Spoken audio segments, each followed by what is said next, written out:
उच्च न्यायालयाच्या आदेशानंतर ठाणे महापालिका प्रशासन पोलीस बंदोबस्तात अनधिकृत बांधकामे जमीनदोस्त करण्याची कारवाई करत आहे. मात्र या कारवाई दरम्यान पालिकेच्या पथकाला नागरिकांच्या विरोधाला सामोरे जावं लागत असून शनिवारी मुंब्रा कौसा भागात रहिवाशांनी रस्त्यावरच मांडलेल्या ठिय्या आंदोलनामुळे पालिकेच्या पथकाला कारवाईविना माघारी परतावं लागलं.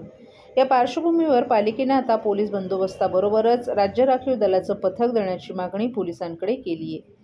या पार्श्वभूमीवर पालिकेने आता पोलीस बंदोबस्ताबरोबरच राज्य राखीव दलाचे पथक देण्याची मागणी केली असून या वृत्तास पालिकेचे उपायुक्त शंकर पाटोळे यांनीही हा बंदोबस्त मिळताच त्या ठिकाणी कारवाई करणार असल्याचं स्पष्ट केलंय.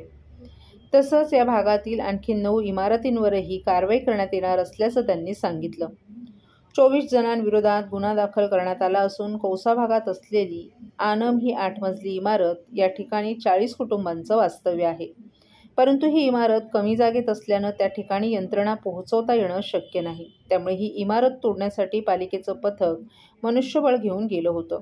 त्यावेळी नागरिकांच्या विरोधामुळे पालिकेच्या पथकाला माघारी परतावं लागलं. या कारवाईत अडथळा आणल्याप्रकरणी पालिकेनं दिलेल्या तक्रारीच्या आधारे डायगर पोलिसांनी 24 जणांच्या विरोधात गुन्हे दाखल केल्याची माहिती महापालिकेच्या अतिक्रमण विभागानं दिली आहे.